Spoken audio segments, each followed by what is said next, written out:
Other than that, they've been lambs to the slaughter for established nations, with scorelines north Bro, of 70 points. Come on now. What you expect, bro? Like, what do you expect against New Zealand, bro? The All Blacks. Like, of course they will run over USA, like, with ease. Like, I mean, easily. With, like, just a stroll in the park. A walk in the park. 3, 2, 1.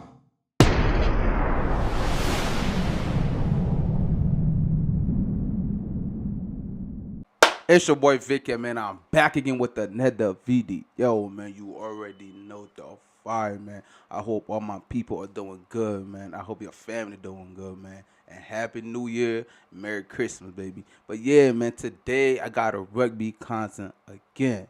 But this time, I'm staying home in America, baby. USA. USA. USA. Our rugby team, bro. I didn't even know America had a rugby team. At all. I had no idea, bro. Up until now. I was like, wait, America has a rugby team? And I didn't know all this? Even a cricket team. And I still didn't know about all that.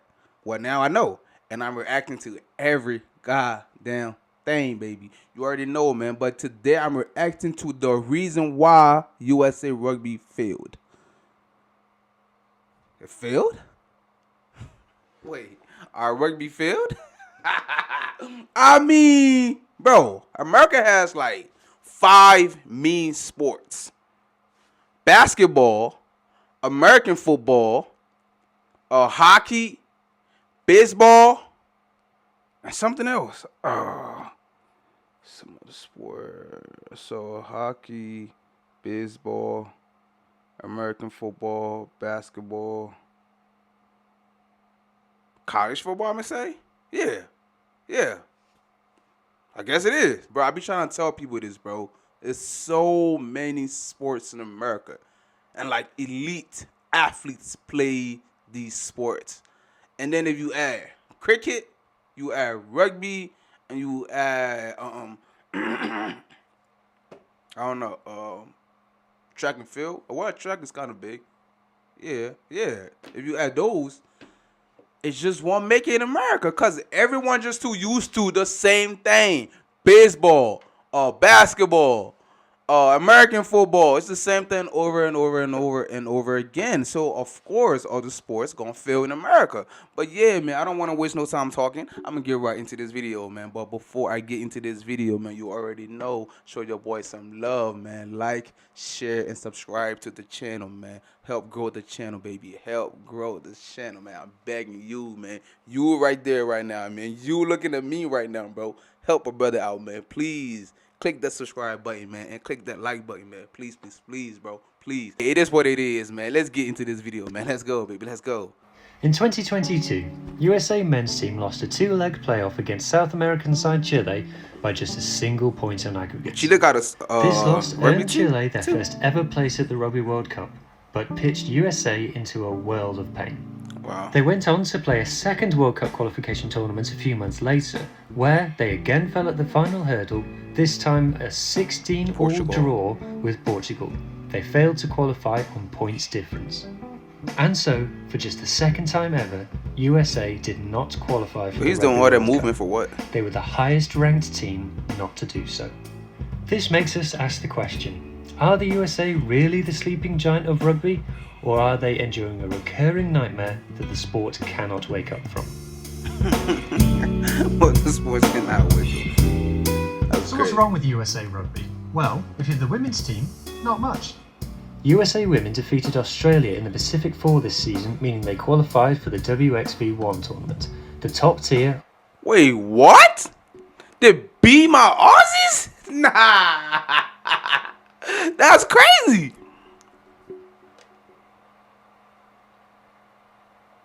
They beat Australia? Bro, Australians are good at this sport. And America beat them? Like America, bro, of all countries, beat Australia in rugby. Hey, I'm just saying, man, Aussies, come on, y'all. Women's international rugby.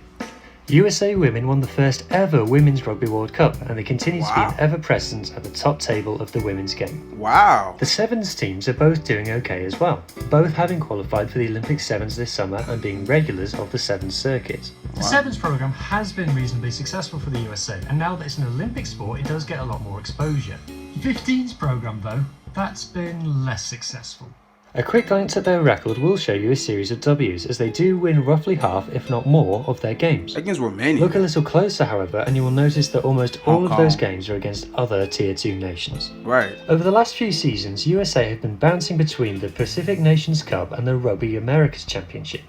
They won the latter in 2017 and 2018, but that level of opposition has done little to develop them. They have won just 3 games in their 8 World Cups, and their only test victory of the professional era against Tier 1 opposition was against Scotland in 2018. Other than that, they've been lambs to the slaughter for established nations, with scorelines north of 70 points. Come on now. What you expect, bro? Like, what do you expect against New Zealand, bro? The All Blacks, like, of course they will run over USA, like, with ease. Like, I mean, easily, with, like, just a stroll in the park, a walk in the park. Easily, bro. Against New Zealand. Come on, man. Come on, bro. That ain't even close. Best victory of the professional era not against close. Tier 1 opposition was against Scotland in 2018. Other Against than New that, Zealand, they've down been lambs to the 97 slaughter to for established 14. nations, with scorelines north of 70 points not being unusual. As such, despite rugby being played in the USA for as long as it has anywhere, it has never really captured the imagination of the general populace. Now the USA Nah, bro, I'm sorry. But we got cooked bad, bro.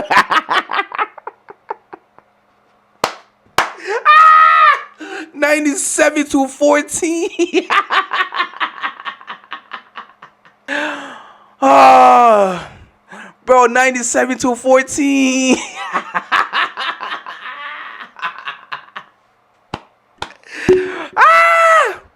97 to 14 is crazy, bro. The match shouldn't have happened, bro. Oh, an huge embarrassment. population, meaning there are plenty of avid fans of the sport in the country. And as the Pirate Rugby learned, it is possible to watch close to any rugby match in the world in America. Yeah. I loved the Rugby Network when they came out because it was completely free. You sign up, but you don't even give them a credit card for later or anything like that. It's just, here you go. And they carried, I think, every single MLR game that way. And all the replays and everything like that. It's great. Plus, they're sort of linked with Rugby Pass, so they have, some of the Jim Hamilton crap and other random stories. The big one is Flow Rugby by a lot. They have the top 14, they have the URC, they carry Super Rugby. The truth is, behind closed doors, the P word became my secret sin at age 10. And for the next 17 years of my life, what I did in the incognito tab made me feel like a hypocrite. I know what he's trying to say. It's just a constant search. Once the season ends, you have to start searching, okay, who's picked up this contract for the next year, if anyone? Where am I going to be able to find this? But there are several barriers to rugby really taking off in the USA, not least of which is money. The 2023 qualification failure came off the back of the union going bankrupt. To even assemble a national squad is extremely expensive thanks to the sheer size of the country, requiring flying most of the squad wherever the training camp happens to be. If there are quality rugby players in Boston, Seattle, Miami, Houston, that's great, but it's also a massive headache. It's The far. bankruptcy cost USA Rugby much of its control over the game in America, with even colleges breaking away from the national union. The MLR has significant money issues too. Club rugby is not profitable anywhere in the world, and the MLR has seen 6 teams go bust. MLR is not actually linked to USA Rugby, and the two organisations have not always shared the same goals. For instance, the league has been criticised for importing too many foreign players. Former USA men's coach Gary Gold said that during his tenure, there were some positions where MLR sides didn't have a single American qualified player on the books. Hold on, bro. Obviously, because everyone trying to play baseball, basketball, or football. It's that simple, bro. And I mean everybody, bro. 2022, New York's general manager was quoted as saying, "It's not MLR's job to develop the USA national team. It is. It is a private endeavour looking to turn a profit." New York closed its doors in 2023. It is also true that the USA have dropped down in the World Rugby rankings since MLR was created. World Rugby has clearly felt the need to take action. The USA is the world's largest economy and rugby simply cannot afford to miss out. World Rugby Chief Executive Alan Gilbin has said that if rugby can gain just 1% of the sporting market in the US, it would double its global economy. True. The sport simply cannot fail in America. In 2024, World Rugby stepped in and funded a new MLR team named Anthem, with its expressed purpose to be helping develop players for the national team. World Rugby was like, you guys have a World Cup coming in less than 8 years. You didn't even qualify for the last World Cup. You don't look like you're in a great state right now, and it's not good for the game if the host nation looks bad at an event like this. So we want to help you guys get better.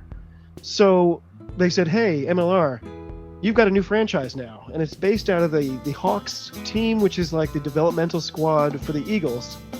And the idea is, because obviously MLR teams, we have some domestic players and we have lots of Kiwis, lots of South Africans. We have many foreign players. There's a cap on how many you can have, but no American trying to play. Definitely like to be at that level. Expect, but this club is supposed to be for Americans. This is a developmental American team. They told, with just weeks left to go, they're like, by the way, there's this new team. And it felt like there's nothing you can do about it. You have to sit there and say, thank you, sir, can I have another? And I think it makes us look stupid. I think it makes the league look weak. And they're probably not going to be very good, right? And maybe I'm wrong about that. I'd be happy to be wrong. But it seems like there's going to be a bit of a walkover side. And I know I want the Eagles to be good too. It's going to be a painful process to get there. And so maybe this is that route. At time of recording, Anthem sit bottom of the MLR table with 0 wins. Now, there are articles out there that say rugby is growing in America. Some even claim that it's the fastest growing sport with over 2,500 clubs in 2021. But when you consider that France has around 1,700 rugby clubs for a population around a fifth of the size and a 17th of the landmass, you realise how much further there is to go. In any case, for a country as large as the US, playing quantity was never going to be the problem, more so the quality. America clearly has the male athletes available to be competitive in rugby. The problem is they're all playing other sports that are far more popular and more profitable to play. To say rugby is a niche sport in America would be an understatement. The 2023 MLR Grand Final drew just over 10,000 fans. The highest attended ever USA men's game was 61,000 fans, but that was a decade ago. 5,000 fans turned up for the loss against Chile. The Rugby World Cup will be held in the USA in 2031, meaning they have qualified by default.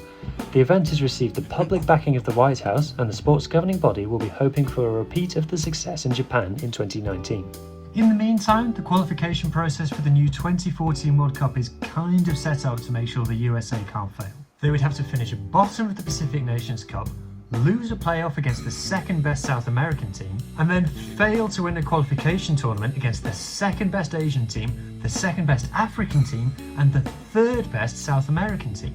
Now that's unlikely to happen, so hopefully by 2027 we will have finally started seeing signs that the sleeping giant is starting to awaken. If you liked this video, please consider subscribing to the channel, and thank you for watching. Sleeping He's giant. got the ball now, Winya, over the 10-metre line, outside the banner, wait bye-bye boys, he's over for the score. What a sensational score from Zimbabwe, number 14. He's from Zimbabwe. Adobe Creative Cloud enables me. It's over, y'all. It's over, bro. Bro, the dude's from Zimbabwe playing for America. I'm just playing. Every time I have a chance to, I tell them this. America has too many top sports in this country. And every kid's dream is to play football and basketball.